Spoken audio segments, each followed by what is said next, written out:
Yes, this is true. The story began when it was the birthday of one of the kings of France, and relatives and nobles came to present gifts to the king. During that period, everyone's passion was to obtain different, strange, and rare things. Everyone began to present gifts to the king. Some of them brought a camel from Arab countries that looked strange to the people of Europe, and some of them presented rare antiquities. The gifts continued until one of them presented a large cage completely covered with cloth, so that what was inside it was not visible. Some people thought it was a monkey or a gorilla or anything like that. But why does no one hear any animal sound coming from the cage? After he reached the cage near the king, he quietly removed the cloth from above the cage. Everyone looked at the cage in amazement, and the women felt afraid, and the children began to cry as they looked at the cage with fear, and the men were immersed in wonder. What is this creature? He is neither a monkey nor a gorilla, and he resembles a human in his structure, but he is frightening, and his entire body is covered with abundant black hair, as if he were a lion, but with black hair. The king, like everyone else, asked, "What is this creature?" The man replied, "We do not know, my lord, but he looks like a predatory animal and speaks like a human." They caught him in one of the isolated places, and then he uttered a word and repeated it many times while pointing at himself. I think this word is his name. The astonishment appeared on the king's face, and he said, "So he is speaking." The man replied, "Yes, it is a talking predator."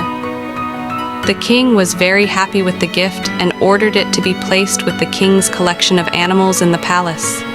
Scientists began examining it every day to find out what this strange animal was, and they couldn't figure out what it was, but rest assured that he will not harm or prey on anyone. So the king ordered him to be taken out from among the animals and tried to be trained and taught to be a pet. Indeed, they took him out from among the animals and taught him to read, write, and speak French, and he achieved progress. But everyone is still thinking, what is this thing? They thought he was a werewolf who would turn into a wolf on moonlit nights. So they put him in a cage under the moon, and he did not turn into a wolf. So feed him all kinds of meat so that he can grow fangs. He did not grow fangs or grow long teeth, but rather remained as they were. Finally, someone suggested that he would be who he is if they married him to a woman, and the one who suggested it said, "If we married him to a woman and he was alone with her, his true nature would be revealed to her. If he were a wolf, he would appear as a wolf, and if he were a beast, he would turn into a beast, and we would know his truth. But who is this woman who would agree to marry him? Who would accept this monster as her husband?" All the women who were offered to marry this monster, as they always called him because of his hideous appearance, refused. But a strange curiosity developed in the king, and those around him ignited it in his mind to know his truth, because in their minds he had become like a myth and a mysterious mystery. Here, someone cunningly suggested to the king that he use his authority and order one of the women to marry him. Indeed, the king issued an order to one of the beautiful women working in the palace to marry him.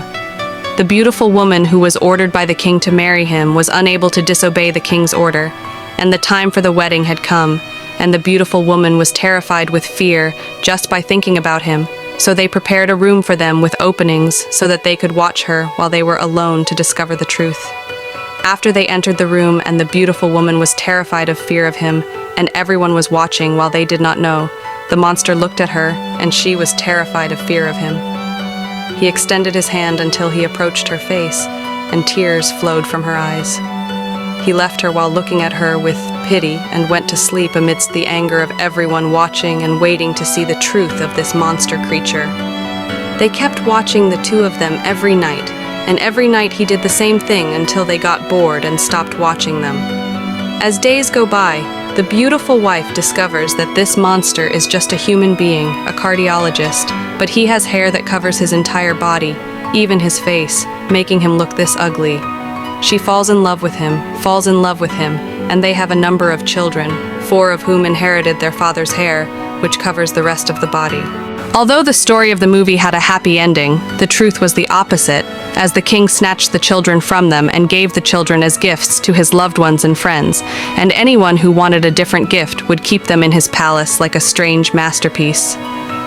After the revolutions occurred in France and the fall of the monarchy, and the family became free after being inherited by kings, the family left France to escape the people, and it is said that they headed to Italy and then disappeared from the limelight.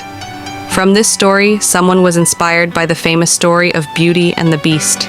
Years after this story, a number of similar cases appeared in Mexico and America, so scientists conducted tests to analyze this strange matter. Then they discovered that it was just a mistake in the body's hormones that caused hair to grow in unusual parts of the body, such as the face, hands, and the rest of the body. But the matter increased in some cases as a result of the presence of some genetic hormones, which made the matter get worse and hair became abundant throughout the body. Don't forget to subscribe, hit notification bell.